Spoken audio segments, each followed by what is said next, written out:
Être témoin d'aurore boréale, c'est tout d'abord être témoin d'un incroyable phénomène. Mais être témoin d'aurore boréale, c'est aussi savoir qu'à ce moment précis, nous vivons une expérience unique.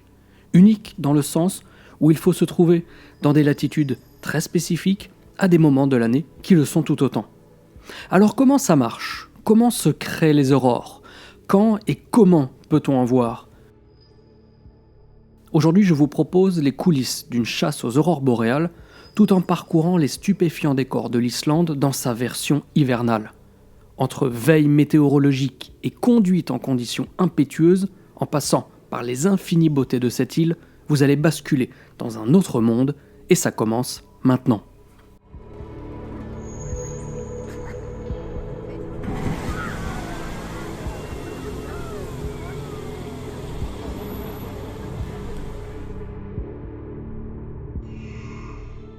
Bien que les températures ne descendent pas aussi bas que celles de Laponie et autres latitudes scandinaves, l'Islande n'en est pas moins, dans sa version hivernale, intégralement recouverte de ce manteau blanc. Les amoureux de nature et de reliefs étonnants, qui ont pu se délecter de certaines de mes vidéos Islande en mode estival, pourraient craindre que le pays perde de sa superbe une fois recouvert de neige. Il n'en est rien, à tel point que je ne saurais vous dire si, personnellement, je suis plus pétri d'émotions en été ou en hiver. Toujours est-il que rouler en Islande en hiver est déjà un spectacle incroyable, et la chance pour tous, c'est qu'avec une vitesse de croisière réduite, on peut encore mieux se délecter des paysages. Une journée typique de chasse aux aurores boréales se prépare durant les heures de jour et se conclut une fois la nuit tombée. La période à laquelle les images de cette vidéo ont été filmées est autour de la mi-février. Ce qui veut dire que le soleil se lève entre 9h et 9h30 pour se coucher entre 18 et 18h30. Une belle amplitude diurne pour profiter des sublimes cascades du sud par exemple, et une belle amplitude nocturne pour se mettre en chasse des aurores visibles uniquement lorsque le soleil s'est couché.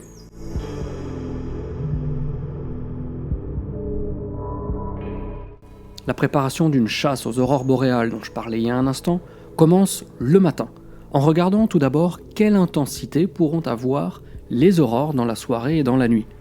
Intensité ne veut pas forcément dire fréquence, car vous pouvez avoir des aurores très intenses, mais rares, tout comme vous pouvez avoir une activité importante, mais une intensité ou visibilité des aurores plutôt réduite. Ensuite, bien évidemment, il faut aussi se soucier de la météo de la région où nous nous trouvons le moment venu. Pour cette édition 2022, nos différentes étapes se sont étalées depuis la capitale Reykjavik jusqu'à Vik, à la pointe sud du pays, ainsi que sur la péninsule de Snæfellsnes dans l'ouest du pays. Ce sont les mêmes étapes que celles que je prévois pour le voyage aurore boréale que j'organiserai en février 2023. Pour celles et ceux intéressés par cette expédition, qui ne sera ouverte qu'à 6 personnes, vous pouvez aller dans la description de la vidéo pour retrouver le lien avec tous les détails de l'itinéraire de cette grande aventure. Pour ce qui est de la météo, il ne suffit pas de vérifier le matin pour le soir même. C'est pour cela que je m'applique à surveiller toutes les heures les potentiels changements. En effet, en Islande, le temps peut changer drastiquement, en un claquement de doigts. Ceci, nous l'avons vécu lors de notre passage à Reynisfjara, l'immense plage de sable noir de Vik. Arrivé avec des chutes de neige assez importantes, à peine le temps de sortir de la voiture que le soleil pointait déjà le bout de son nez pour offrir un spectacle incroyable entre les colonnes de basalte qui font aussi la réputation de ce lieu.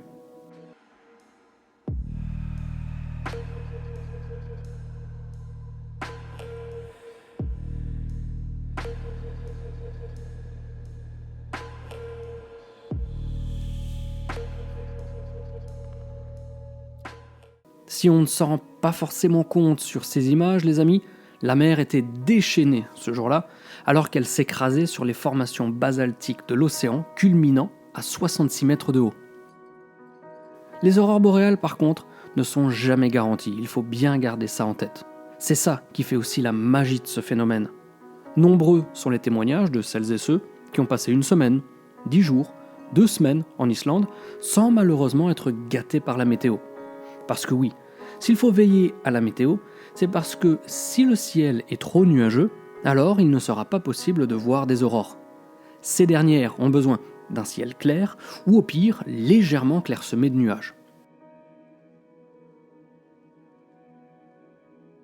Par exemple, sur cette carte, le vert représente les nuages.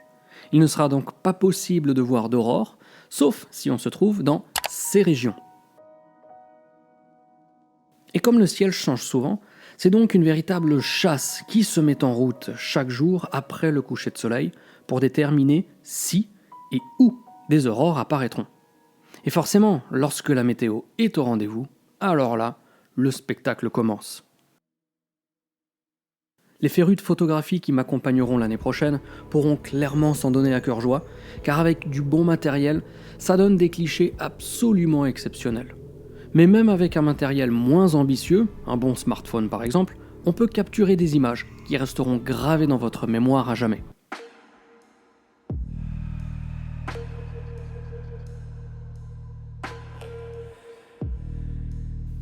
Alors, vous allez me dire, c'est bien beau tout ça, mais comment est-ce qu'elles se créent, les aurores boréales ? Les aurores boréales, elles sont causées par des vents solaires, qui sont en fait des particules chargées électriquement, émanant du Soleil, et pénétrant dans la haute atmosphère terrestre à très grande vitesse. Au cours des rotations de la Terre autour du Soleil, seulement 2% des particules sont interceptées par notre planète et arrivent à pénétrer le champ magnétique qui va les attirer vers les pôles de la Terre. Lorsque ces particules heurtent les atomes de notre atmosphère, ces derniers s'excitent. Cela crée 2 anneaux d'émission aurorale autour des pôles magnétiques nord et sud, c'est ce qu'on appelle des ovales auroraux. Et quand les atomes retrouvent leur état d'origine, ils émettent des lumières colorées très particulières. Ce sont ces lumières que nous voyons lorsque nous observons des aurores boréales. Si une météo clémente permet d'entrevoir la possibilité d'observer des aurores la nuit, la météo clémente permet aussi de voir des choses absolument fabuleuses durant la journée. Mon petit péché mignon, ce sont les arcs-en-ciel sur les cascades. Alors, là aussi, il faut que toutes les conditions soient réunies, car même avec du soleil, ce n'est jamais une garantie, comme le démontrent par exemple ces images de la cascade de Seljalandsfoss.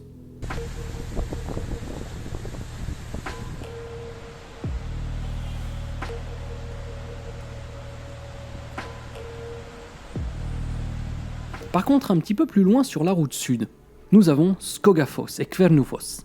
Et là, nous avons été clairement gâtés. Que ce soit avec les pieds sur la terre ferme ou depuis les airs, le spectacle a été complet et les arcs-en-ciel se sont dessinés pendant plus de 10 minutes sur chacune des 2 cascades. J'avoue sans broncher que cela ne m'était jamais arrivé, tout du moins pas de manière aussi prononcée et prolongée. Évidemment, on va pas se plaindre parce que ça me permet de vous partager des images assez incroyables, non seulement des cascades, mais aussi des chemins qu'il faut emprunter pour les atteindre.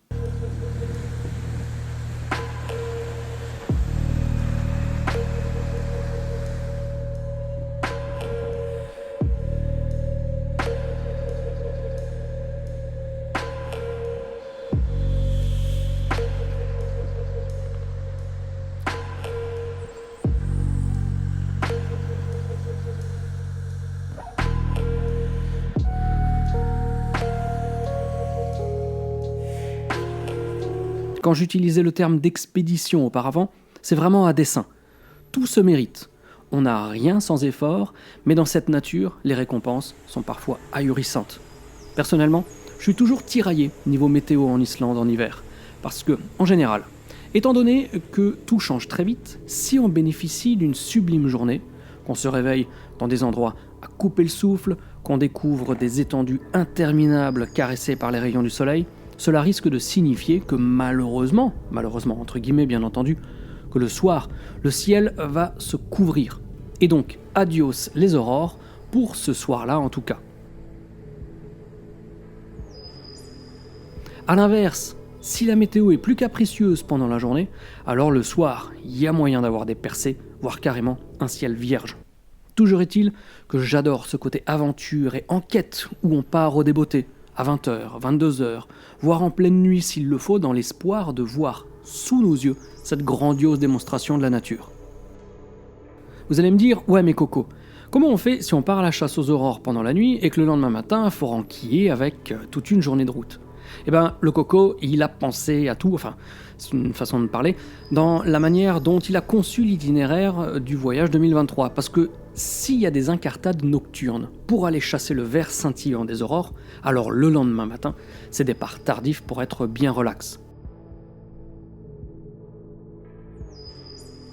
A l'inverse, si les nuages ne permettent pas de sortir et d'espérer voir des aurores un soir donné, alors le lendemain matin, on partira tôt, ce qui nous permettra de finir les visites un peu plus tôt dans l'après-midi, de quoi se relaxer avant d'éventuellement sortir plus tard.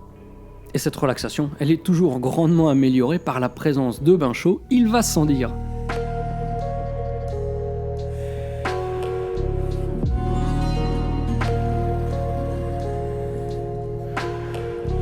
Et puis de manière générale, l'itinéraire hivernal en Islande, il est moins ambitieux que celui de l'été, dans le sens où l'été, on fait quand même beaucoup de marches pour découvrir les trésors de la nature et des hautes terres.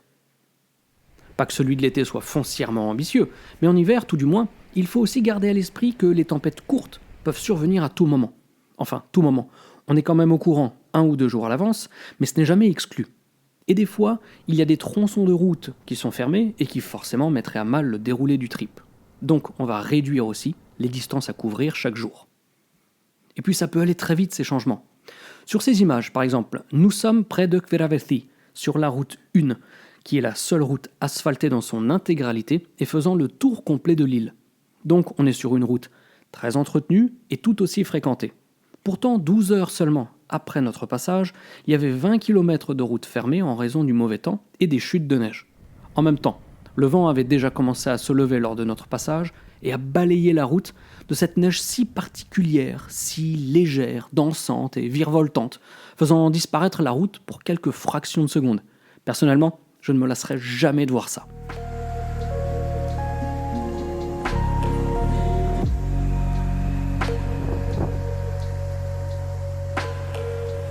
De toute façon, les amis, je vais vous dire, en Islande, pas besoin de charger bêtement la mule avec trop de choses à aller voir chaque jour.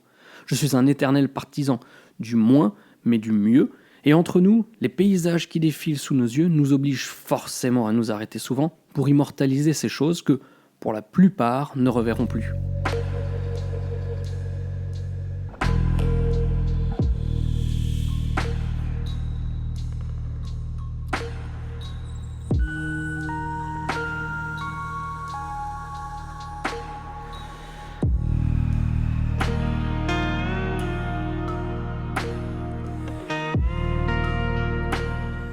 Par exemple, ces cascades, dans la péninsule de Snæfellsnes. Kirkjufellsfoss, pour ne pas la nommer. Cette cascade gelée, mais que de l'extérieur. Franchement, les mots me manquent pour vous transmettre mon émerveillement face à ces choses. Vu qu'on a un peu bougé depuis la route sud vers la péninsule de Snæfellsnes, là dans les petites choses que je vous partage, eh bien je vais en profiter pour répondre à une question qui revient souvent.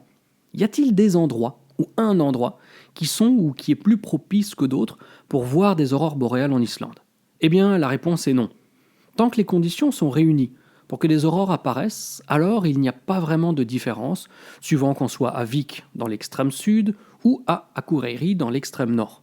Bien sûr, on essaye tant que faire se peut de s'éloigner des agglomérations qui projettent trop de lumière. Mais pour être tout à fait franc avec vous, en dehors de Reykjavik et sa région, il n'y a quasiment pas de grandes villes, tout du moins pas suffisamment grandes pour polluer le ciel avec des lumières artificielles. Et puis cette année, nous avons tout de même pu voir des aurores boréales en marchant dans Laugavegur, la rue la plus passante de la capitale, comme c'était déjà le cas en octobre dernier, lorsqu'avec Stéphane, qui se reconnaîtra évidemment et que je salue chaleureusement, et nos amis polonais, nous avons pu voir un halo vert dans les rues d'Akranes, petite ville à 45 minutes au nord de Reykjavik. Tout ça pour vous dire que les aurores, c'est un peu comme la beauté de l'Islande. On peut en voir partout. Par contre, les aurores, elles, vous le savez désormais, sont plus espiègles et jouent avec nos nerfs, comme peu en sont capables, mais le jeu en vaut vraiment la chandelle. Et c'est au moment où je pense vous avoir tout dit, les amis, pour vous présenter et pour vous expliquer l'Islande en hiver et la chasse aux aurores boréales, que je me rends compte dramatiquement que, par contre, je suis encore à des années-lumière, j'ai envie de dire, d'avoir pu vous montrer tout ce que je voulais vous montrer. Alors, je me dis qu'en guise de conclusion, je vais peut-être vous donner rendez-vous pour une prochaine future vidéo spéciale Islande afin de vous immerger un peu plus dans l'extase qu'est ce pays en hiver. Et pour les plus motivés d'entre vous, qui seront de la partie en 2023, eh bien ce sera un moyen de plus, un délicieux moyen de plus, de se plonger avec anticipation dans cette belle aventure.